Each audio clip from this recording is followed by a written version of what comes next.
To take a closer look at the politics really surrounding Super Tuesday and how it will impact the primaries. Joining us right now is Dr. Emily Sydnor from Southwestern University to give us a little insight. Thank you so much for being with us this afternoon.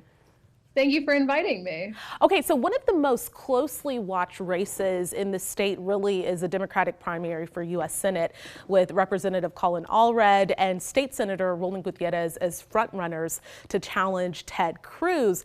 How will we see this really play out? Will we see a possible runoff?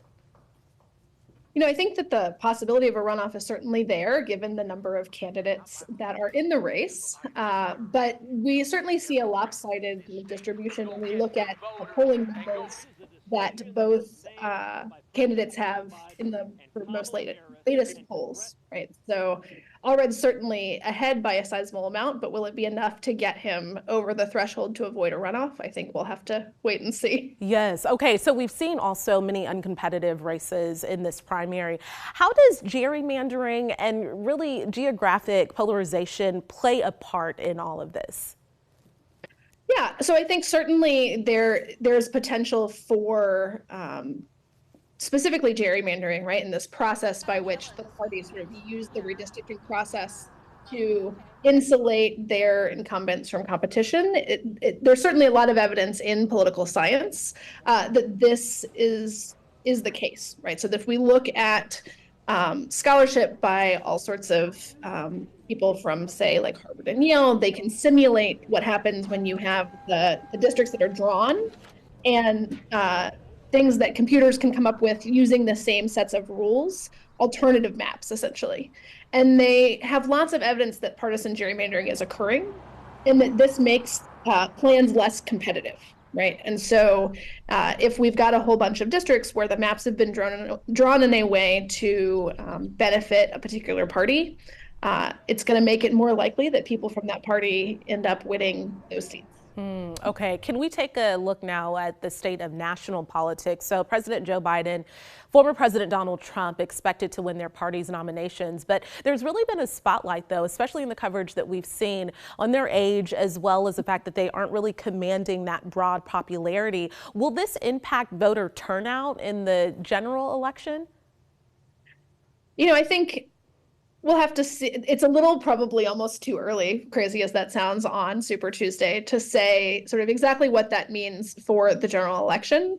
But it certainly suggests that both candidates are going to have to figure out a way to draw people who are, questioning or more apathetic about them to the polls in November. Will age be enough to have people stay home? Maybe. Certainly, it seems to be hurting Biden at this point more than Trump. But I think a lot can happen between now and November. And so we'll have to wait to see how they can motivate voters. You are so right. So much can happen. And lastly, we've seen former President Donald Trump endorse several GOP candidates right here in Central Texas in our state. Will his endorsement have a significant impact, though, on tonight's results? I think in general, people within the party are looking for signals to figure out, who are the people that are going to align most closely with my views. It's harder in primaries because you already know, all of these people align with your partisan beliefs. And so the Trump endorsement is sort of one thing that can help voters understand, okay, where does this person fall on a sort of conservatism continuum? It's one of a bunch of different factors. So it could be helpful for certain voters, and it could just be part and parcel of a whole bunch of information that others are using from, endorsements by other Republican figures like Ken Paxton and Greg Abbott, or outside groups that have spent money on, messaging around the border, things like that. And so it's certainly a piece of the puzzle, but it's probably not going to be the tipping point for most people. Okay. All right. Dr. Emily Sydnor from Southwestern University, thank you so much for your time and being with us this afternoon. Thanks so much.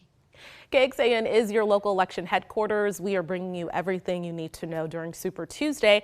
Just be sure to join us for our live stream coverage on KXAN.com at the top of every half hour during prime time between 7 and 9 p.m. And we'll bring you up to the minute results.